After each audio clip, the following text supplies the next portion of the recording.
Así lo dice Lamón. Con Federico Lamón. Sonido viral. Así lo dice Lamón. Con Federico Lamón. Muy buenas tardes, amigas, amigos de la audiencia, transmitiendo para ustedes desde la Ciudad de México. El reloj marca las 12 del día. Ojalá nos siga a través del 5518-7760 en la señal de Radio Cañón 760, 5518-7760. Ingeniero, qué gusto saludarte, al colega Mejía en la coordinación y a usted como el principal actor de la noticia, con quien compartimos contenidos, entre ellos el resumen de la matutina. El 79 presidente advirtió que si no hay respuesta de Vulcan Materials a la propuesta que hace sobre la compra de los terrenos que posee en Quintana Roo, donde cuenta con un banco de materiales por 6,000 millones de pesos que arrojó el avalúo, declarará la zona como área natural protegida por decreto y en un juzgado se les depositará la indemnización. Es polémico este obviable decreto, pero primero está la sustentabilidad. Firmó un convenio con Teletón y la Subsecretaría de Bienestar, mediante el cual dona un inmueble ubicado en Lomas, valuado en 90 millones de pesos, para crear un centro de atención a personas con discapacidad, y el cual servirá de estancia. El presidente afirmó que en sexenios pasados el Ejecutivo Federal era el poder de poderes y los ministros de la Suprema Corte estaban subordinados al presidente de la República, y esta fue su reflexión. Y yo le deseo que les vaya muy bien a los que están en las protestas del Poder Judicial. Pues a nosotros nos están tocando vivir tiempos interesantes. ¿Cuándo se había visto una rebelión del Poder Judicial en contra del Ejecutivo en la historia? Nunca, nunca. O sea, era el Ejecutivo el poder de los poderes. Eso expuso el presidente. La Cámara de Diputados aprobó en lo general y particular y con 3 modificaciones el dictamen de Ley de Ingresos de la Federación para el ejercicio fiscal 2024. Contempla un techo de deuda interno neto de 1.990.000 millones de pesos, el más alto en el sexenio del presidente López Obrador, y así fueron las palabras de la presidenta de los diputados, Marcela Guerra. Aprobado en lo general y en lo particular el proyecto de decreto por el que se expide la Ley de Ingresos de la Federación para el ejercicio fiscal 2024, pasa al Senado de la República para sus efectos constitucionales. Esta presidencia, con fundamento en lo que dispone el artículo 93, numeral 1 del reglamento de la Cámara de Diputados, ordena que antes de que se remita la minuta al Senado de la República se realicen las correcciones que demandan el buen uso del lenguaje y la claridad de la ley, sin modificar lo aprobado por esta Asamblea. La Suprema Corte de Justicia aceptó a trámite la solicitud del Ministerio Público Federal de la Fiscalía General de la República para resolver el amparo promovido por la senadora del Partido Acción Nacional, Xóchitl Gálvez, para que el presidente le otorgue derecho de réplica. La virtual aspirante del Frente Va por México dijo que, a diferencia de lo que dice la Presidencia de la República, el uso de escoltas militares y de la Guardia Nacional en estados como Nayarit y Jalisco no es por el nivel de su miedo, sino por el nivel de irresponsabilidad de este gobierno para garantizar la seguridad de los mexicanos. La presidenta del Senado, Ana Lilia Rivera, señaló que corresponderá a las Comisiones Unidas de Hacienda y Estudios Legislativos Segunda decidir si se convoca o no a un parlamento abierto para escuchar a los trabajadores afectados por el Poder Judicial de la Federación por la desaparición de 13 fideicomisos. Trabajadores del Poder Judicial mantienen paro de labores a partir de este jueves y podría ampliarse hasta el martes 24. Me parece que hay una repercusión clara de ello en Calzada de Tlalpan, a la altura del metro Xola. Hay cortes, por lo menos hace 40 minutos eso sucedía. Y si usted maneja por Tlalpan, busque alternativas. La Suprema Corte aceptó a trámite, decíamos, este planteamiento de Xóchitl Gálvez. Y por considerar que sea ignorada la magnitud y las consecuencias de un hecho delictivo que afectó gravemente a la democracia mexicana, la Fiscalía de la República interpuso el recurso de revisión correspondiente con objeto de que la Suprema Corte de Justicia atraiga el caso del amparo que un tribunal colegiado le concedió a Mario Aburto Martínez para aplicar retroactivamente el Código Penal de Baja California, reduciéndole la pena de prisión por 15 años en lugar de aplicar la legislación federal, que es lo procedente. El 61.4% de la población de 18 y más años afirmó sentirse insegura en la capital donde habita, derivado que el mes de septiembre del 23, y de acuerdo con los resultados de la Encuesta Nacional de Seguridad Pública, la ENSU correspondiente al tercer trimestre, esas cifras marcaron la tendencia. El programa institucional de la empresa de participación estatal mayoritaria Tren Maya indica que en 2021 se registraron 15.170 informes de robo y vandalismo a trenes e infraestructura ferroviaria frente al 2020, con un incremento del 78.2% en el total de los informes. La Policía Investigadora de Delitos de Corrupción detuvo a Marco Antonio, tesorero de Nuevo Ideal, Durango, como probable autor del delito de uso indebido de atribuciones y facultades previsto y sancionado por el artículo 334, fracción tercera del Código Penal, cometido en agravio de esa localidad. En el segundo trimestre de 2023, las viviendas se apreciaron 11.5% en su comparación anual, el nivel más alto desde que se tiene registrada para este periodo, de acuerdo con la Sociedad Hipotecaria Federal. Los trabajos de construcción de las obras de infraestructura requeridas por Tesla arrancarán el primer semestre del 2024, confirmó el alcalde de Santa Catarina, Jesús Nava. Destacó el trabajo encaminado en el mismo sentido por parte del gobierno federal, estatal y municipal, así como de Elon Musk, el titular de Tesla. La mariposa monarca comienza a hacer su arribo a nuestro país después de 4,000 kilómetros que incluyen a Canadá hasta los santuarios de hibernación en los bosques de pino y oyamel en el Estado de México y Michoacán.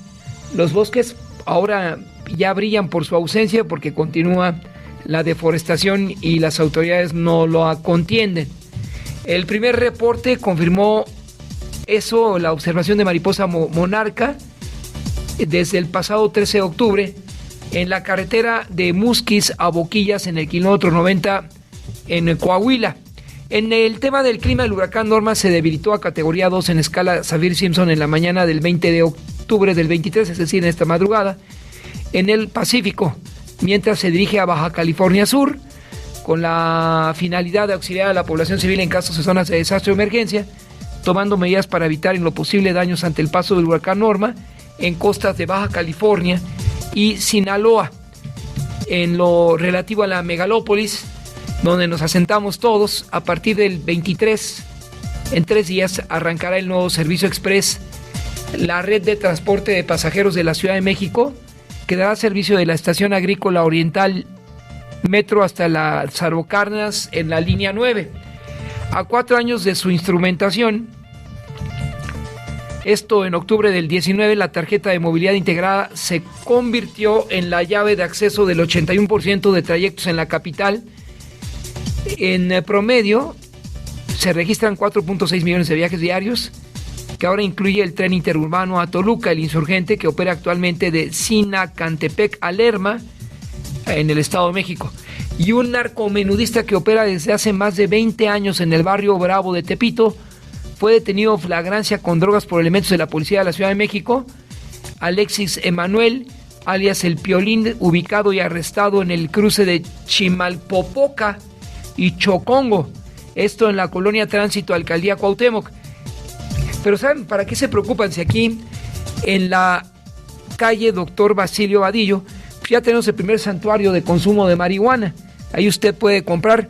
Felicidades a la autoridad, pero ya mejor que lo lleven al Congreso local, y como un decreto del jefe de gobierno, pues diga, oiga, este es un santuario y se respeta el consumo de los marihuaneros. Estos que están aquí muy cerca, pues hacen de las suyas, trafican, venden, y se combina esto con prostitución además. y los niños pequeños que pasan en la carriola también. Entonces hoy, no nosotros, los marihuaneros que están ahí, declararon santuario al doctor Basilio Vadillo, Santuario Nacional de Consumo de la Marihuana. Si usted quiere venir a doctor Basilio Vadillo, pues ahí podrá consumir lo que le dé la gana y con la abierta complacencia de la autoridad. Esto por la captura de ese sujeto, pero pues es, ¿qué? ¿Cómo es el pez gordo y el jacarito? ¿Cómo se llaman esos ingenieros que estaban ahí en Chimalhuacán? Que son pescaditos chiquititos. Bueno, ya lo dijo el ingeniero. No. Los charales. El charal y el pez gordo. Entonces, ya que ni digan. El Congreso Capitalino le autorizó una licencia temporal de 41 días al alcalde de Benito Juárez.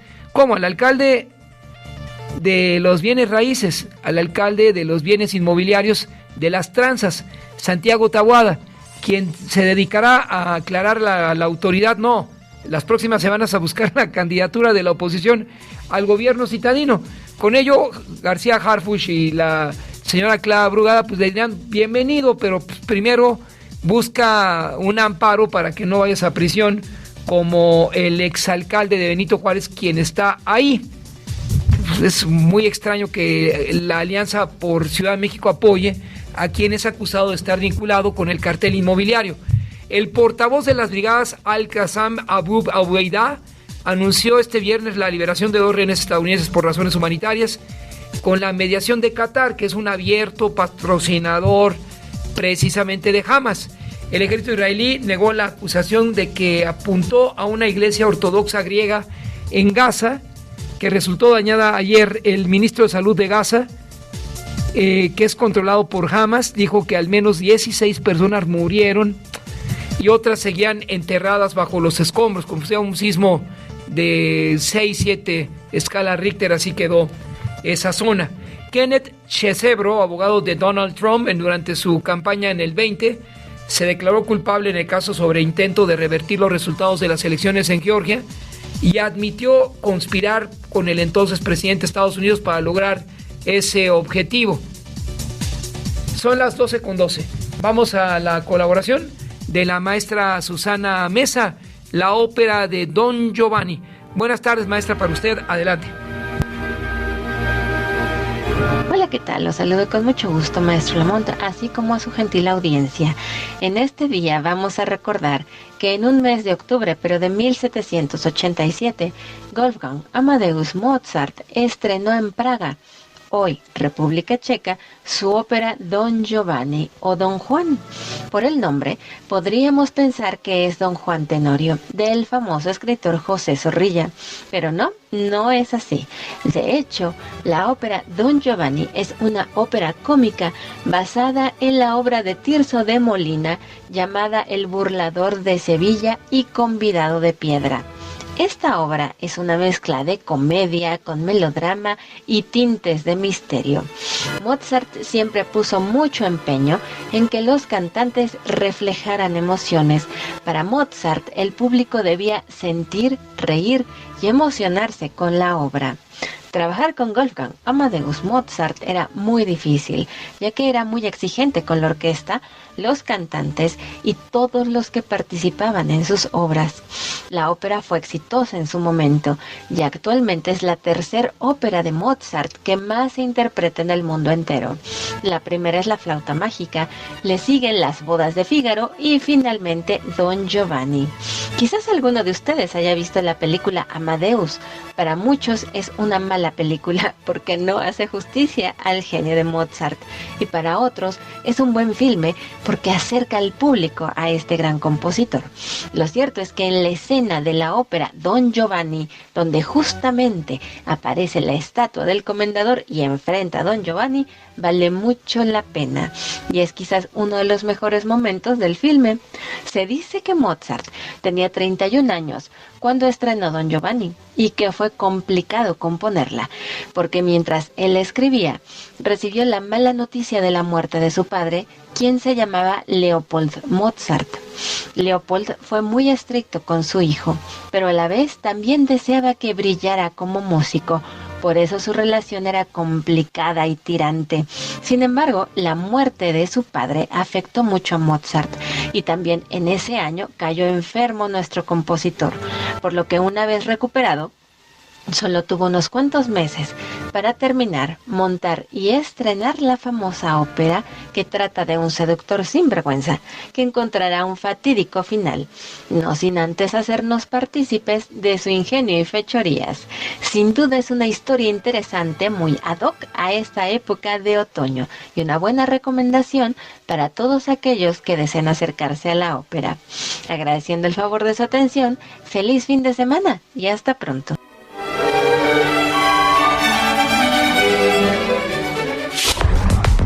Así lo dice Lamón. Con Federico Lamón. Sonido viral. Así lo dice Lamón.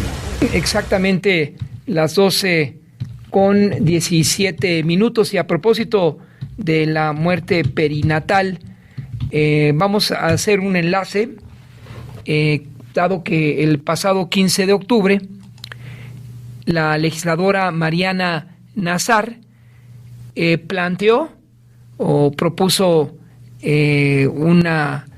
recordar este día en lo particular, y nos vamos a enlazar precisamente con la aludida, quien es la diputada Mariana Nazar, integrante de la Comisión de Salud, concientizar sobre la muerte perinatal y neonatal para abonar a la construcción de políticas públicas que brinden atención multidisciplinaria. Y le agradezco, diputada Mariana Nazar, tome la llamada para Radio Cañón 760 El Cuadrante, y buenas tardes para usted. Hola Federico, muy buenas tardes, y como siempre agradecerte el espacio, la apertura, que sin duda eres un aliado para visibilizar todo el tema de las muertes gestacionales perinatales, y también por supuesto de este duelo que por años ha sido muy invisible y poco aceptado con la sociedad. Entonces te agradezco el espacio siempre, Federico. Al contrario, por tomar la llamada a Radio Cañón. Diputada, entonces se avanzó en la declaración del pasado 15 de octubre como el Día Nacional sobre la concientización de las mujeres gestacionales, perinatales y neonatales.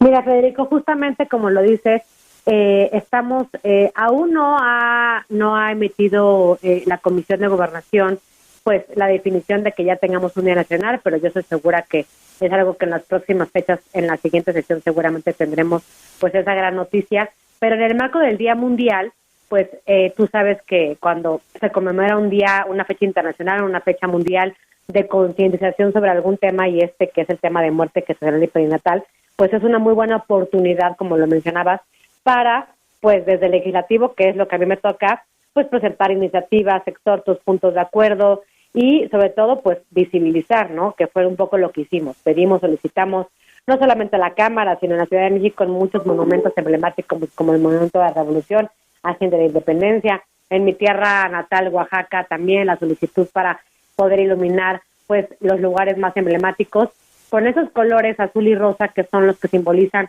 estas muertes y estos duelos, y sobre todo para generar acciones y que todo el mundo escuche el tema, y que la gente se pregunte, bueno, ¿y por qué azul y rosa, no? ¿Qué es eso? ¿A qué se debe? Siempre hago yo la analogía que hoy por hoy tenemos una gran campaña impresionante a nivel mundial, a nivel en México, con el tema de cáncer de mama, ¿no? Octubre, el mes rosa, y todo el mundo sabe qué es, y ya es en esa fecha cuando hay hasta muchas acciones afirmativas para poder hablar del tema, descuentos para que las mujeres hagan mastografías, una serie de cosas, y justamente estas fechas buscan eso, que en el marco de podamos hablar, sensibilizar y concientizar.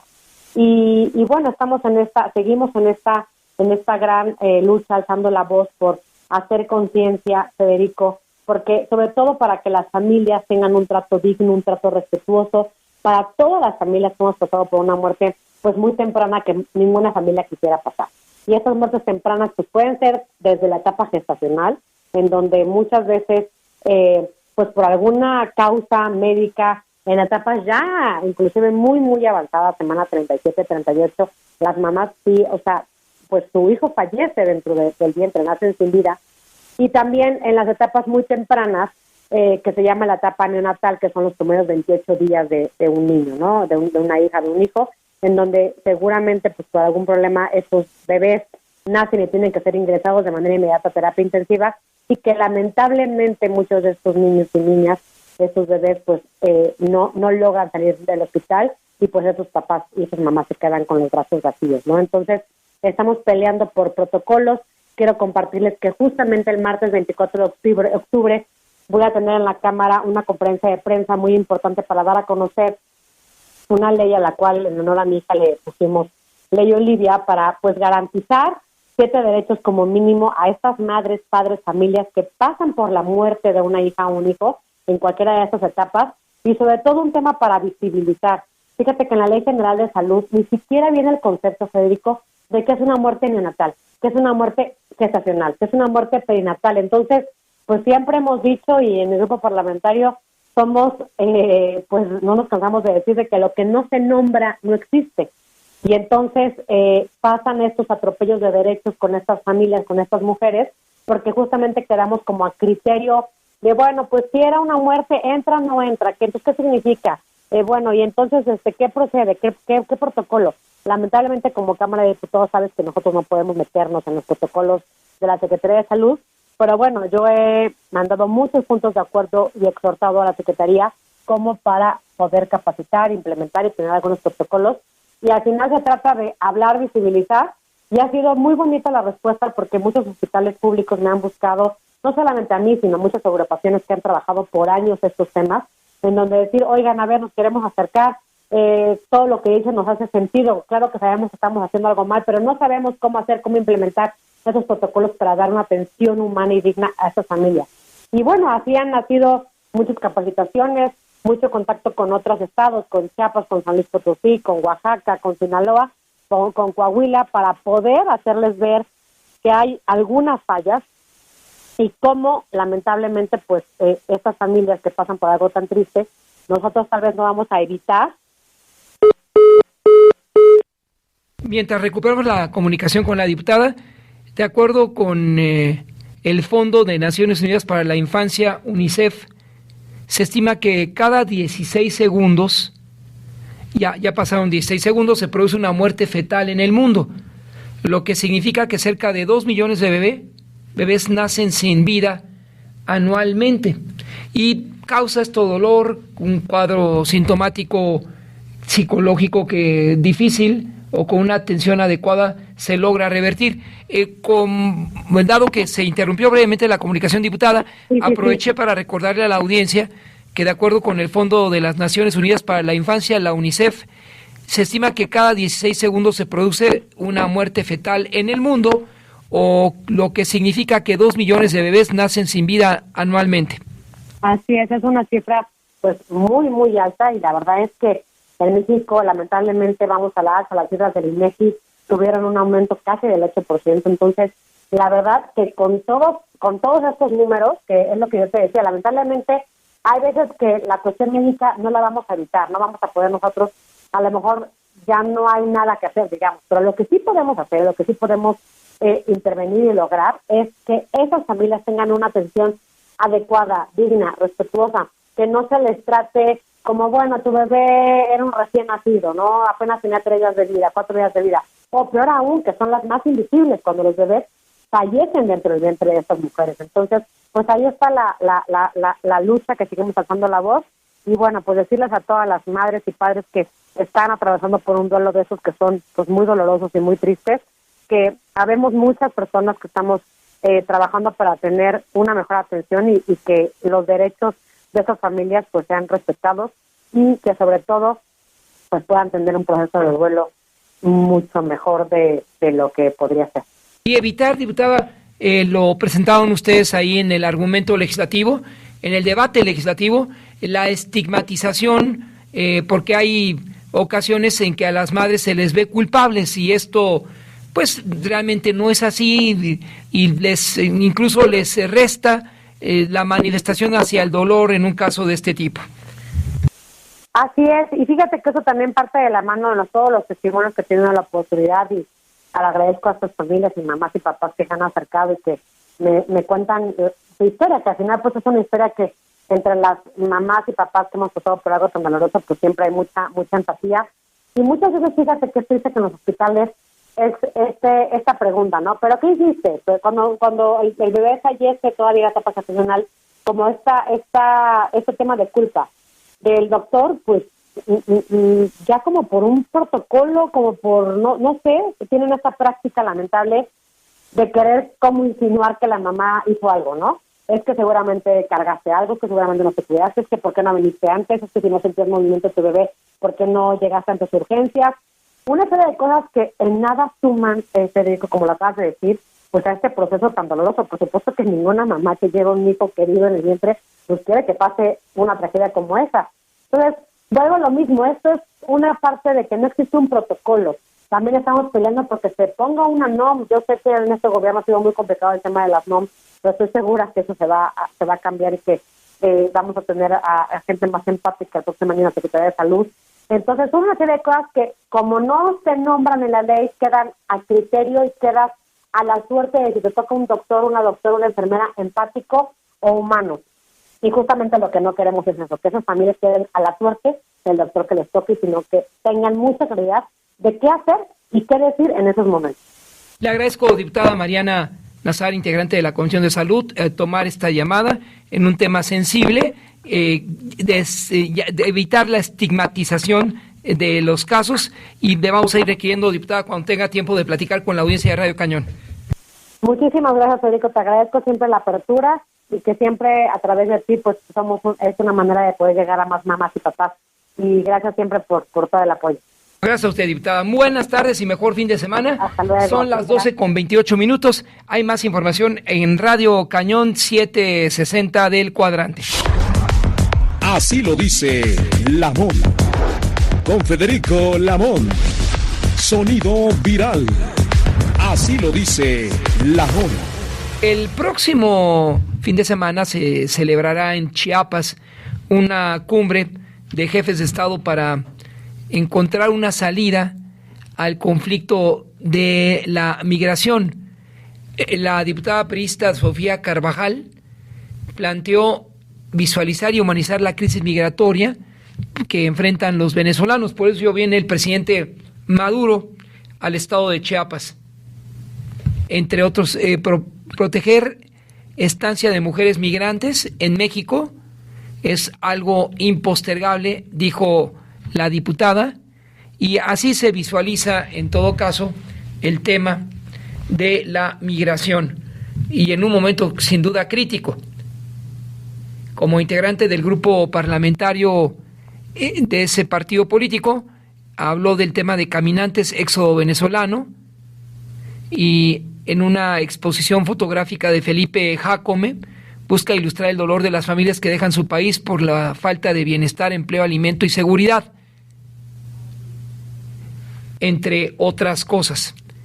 Pero el tema no se queda ahí. Transcurre y traspasa geografía. Pero ¿cuáles son las causas de la inmigración? Si quieres lo podemos googlear, las causas de la inmigración del sur al norte de América. Y principalmente descubrirá usted que, entre otras cosas, el paso de huracanes como fue el Mitch en Honduras en el distante 1999, pero devastó la región, y no solamente le pegó a Honduras, le pegó también a El Salvador y Guatemala. Y desde ese 99 el éxodo es cada vez mayor, y ahora ubica en una situación de seguridad nacional a México. Esto es lo que implica una diáspora de quienes buscan ingresar del sur al norte del Río Bravo. ¿Y cuáles son, entre otros, los rasgos característicos de la migración? Pues vamos a ver, hay el fenómeno de la migración intrarregional en América del Sur, del sur al sur, y actualmente mantiene en una situación difícil a México. De acuerdo con la Organización de Estados Americanos, la OEA, en un estudio de Marcela Cerruti, la migración intrarregional en América del Sur tiene lugar como un consolidado sistema migratorio sur-sur, y desde los 80 la migración intrarregional tuvo un predominio con relación a la extrarregional, y a partir de 90 la situación cambió y los flujos desde América del Sur comenzarán a dirigirse hacia los países desarrollados, Estados Unidos y europeos. Luego de la crisis internacional del 2008, la migración intrarregional recobró su dinamismo y las consecuencias se ven en México.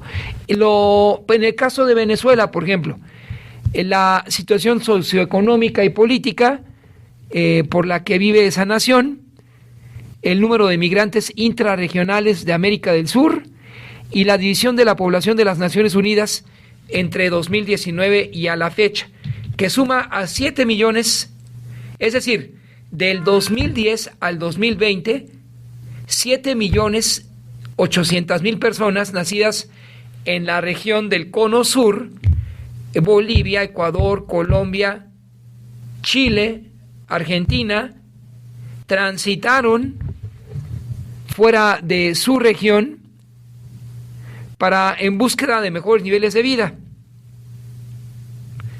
Las entradas anuales de América del Sur a España, por ejemplo, que no se circunscribe solamente de México a la Unión Americana, no, también a la Unión Europea, llegaron hasta en 2015 a una etapa de estabilización de 256.210, y por ello los países de la Unión Europea incrementaron medidas de control.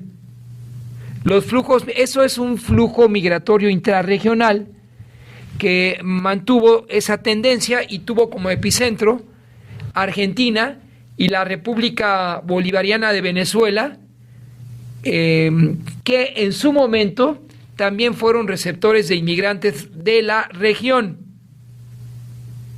Y más adelante Colombia y Perú también significaron un papel importante para bolivianos, paraguayos, entre otros.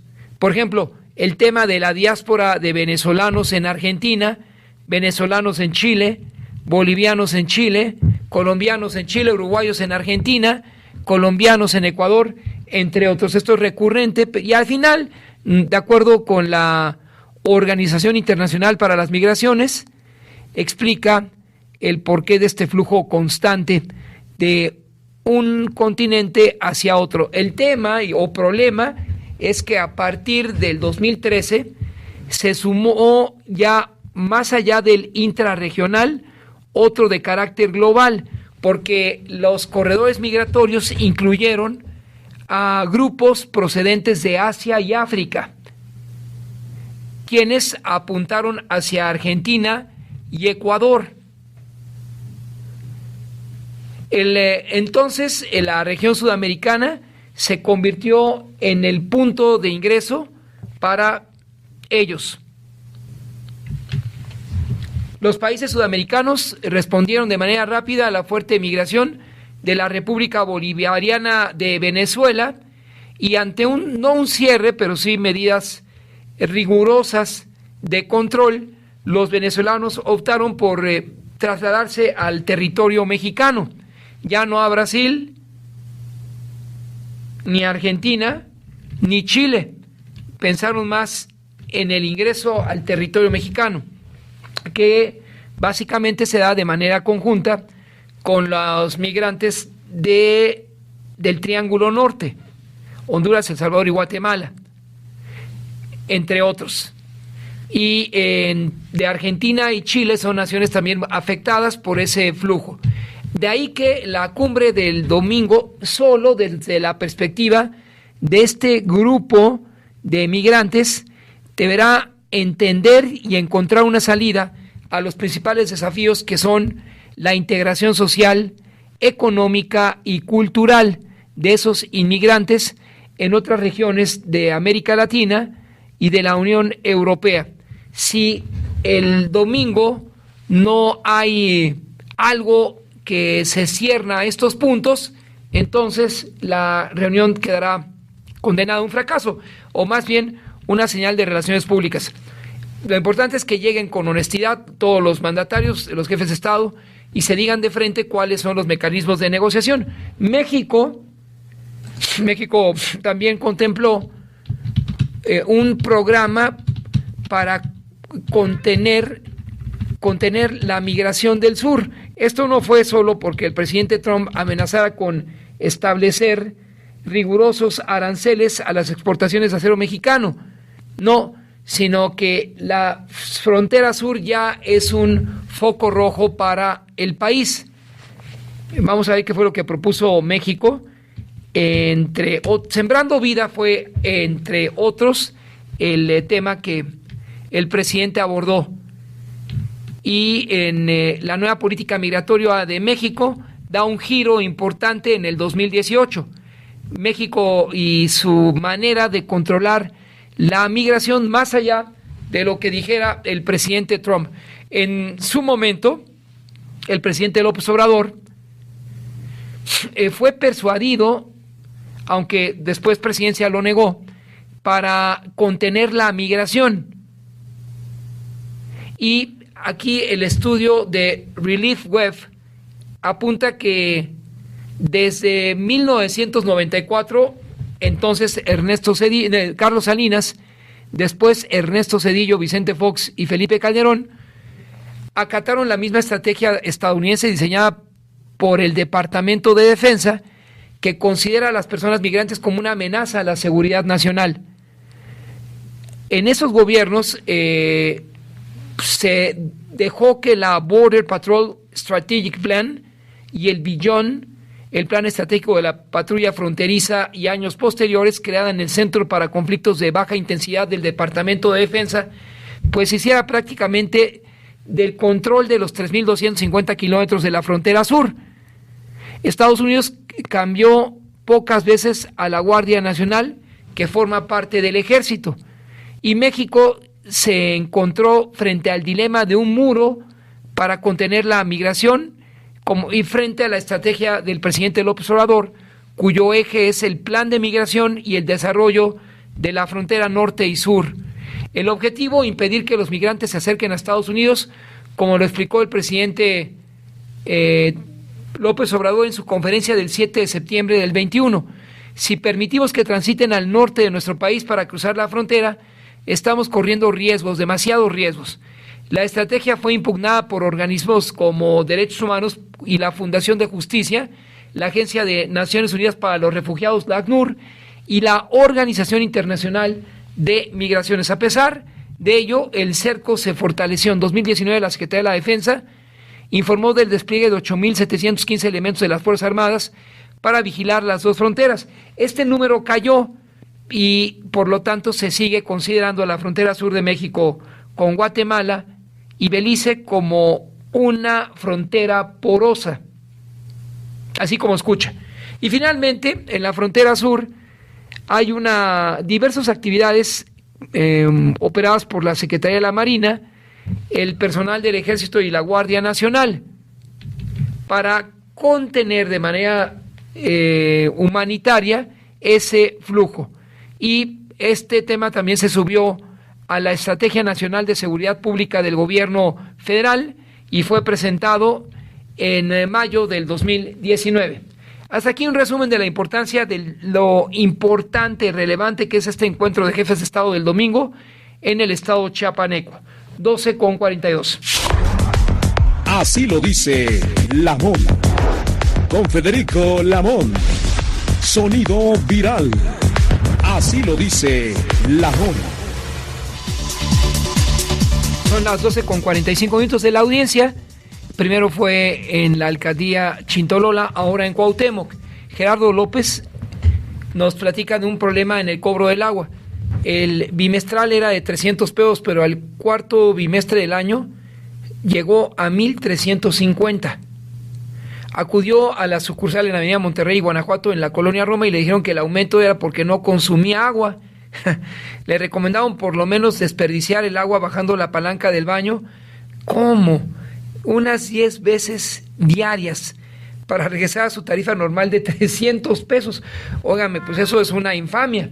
Y sobre todo en momentos de estrés hídrico, cuando todos los capitalinos estamos obligados a tomar medidas extremas para enfrentar la sequía, el estiaje ya muy prolongado porque no llovió en la capital del país lo que se requiere para que las presas, por lo menos en el Valle de México, puedan garantizar en unos meses desde Valle de Bravo y las presas que se ubican en Michoacán, eso, la entrega a través del sistema Cutzamala del vital líquido. Entonces, este es un tema delicado, don Gerardo López.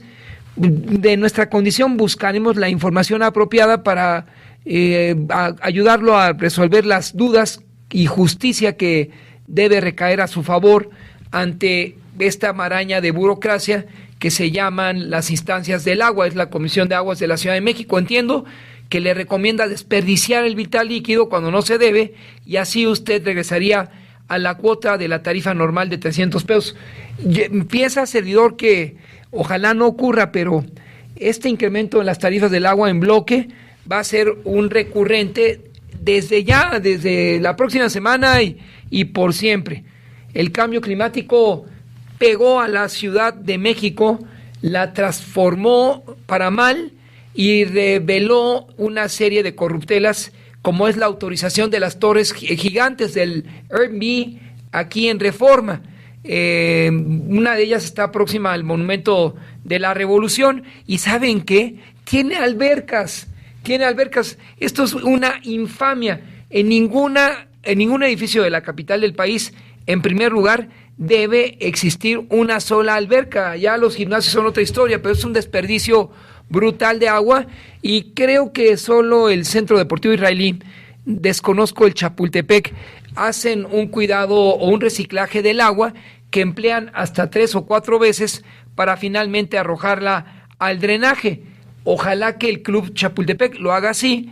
El Deportivo Israelita ya lo practica y con resultados importantes para el ahorro del consumo del vital líquido. Pero no descarte usted, si la audiencia nos autoriza, ustedes, amigas y amigos, 5518-7760, que la próxima semana iniciemos una campaña de denuncia contra las torres gigantes que están en Reforma, avaladas por la corrupción de diferentes alcaldías, y esto concluya con una clausura, por lo menos, de alguna de esas torres infames.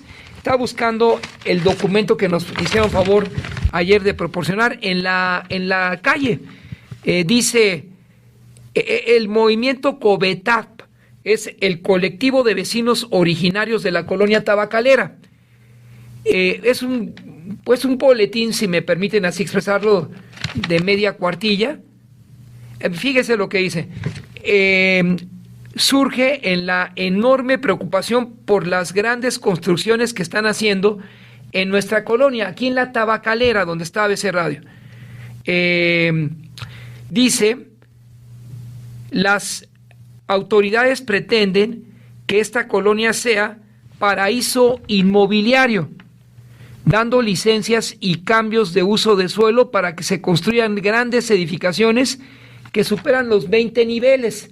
Recuerdan lo que ocurrió en la Benito Juárez. Por esta misma condición se destapó el cartel inmobiliario.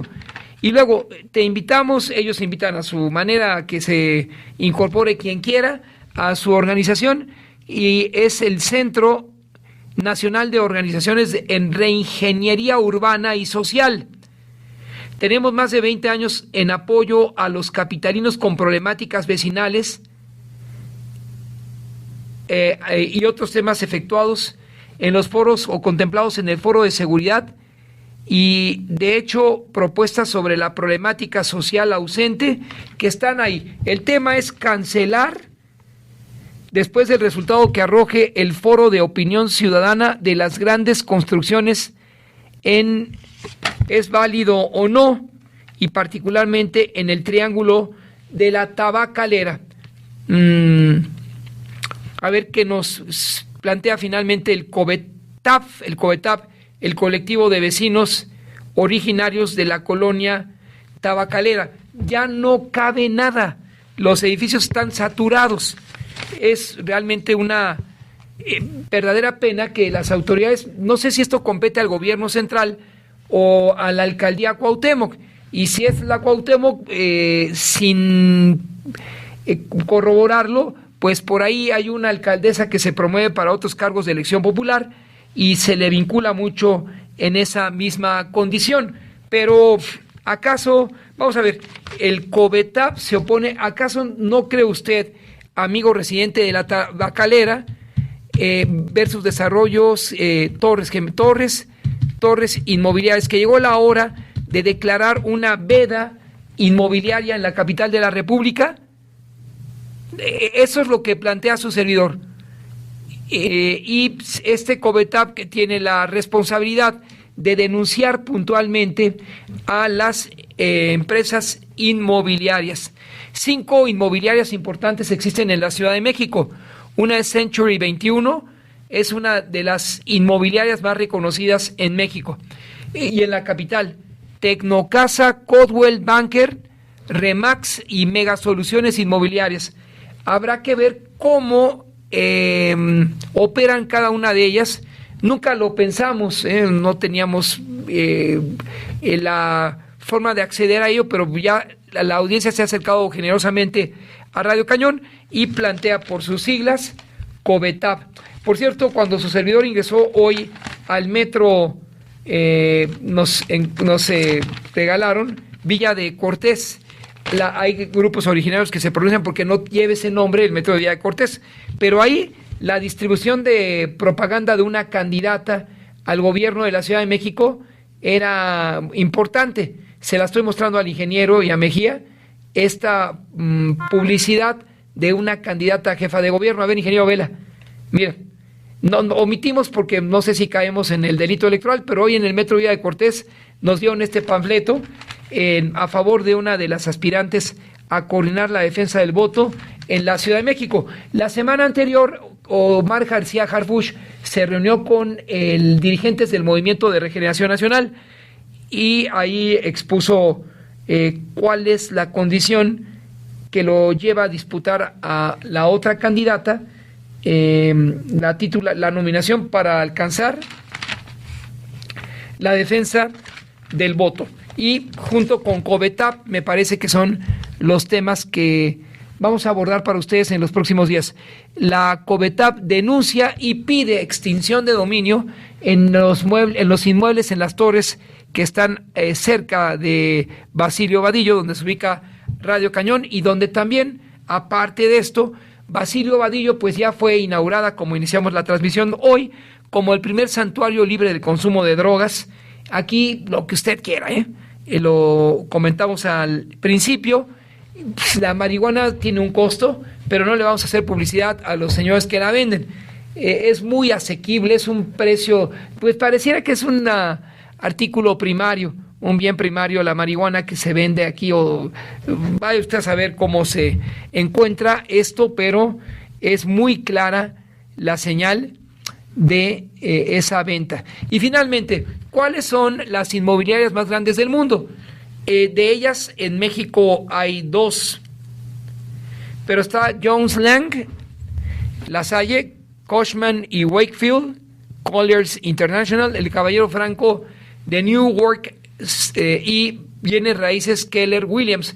Todos ellos están involucrados a través de una sola empresa en el desarrollo de estas torres gigantes que no tienen agua y no tardará ni 5 años para que les cierren la llave, porque no es posible que una torre con 30 pisos y conociendo la situación de precariedad hídrica en la capital y particularmente los desarrolladores inmobiliarios se lanzaran a esa aventura.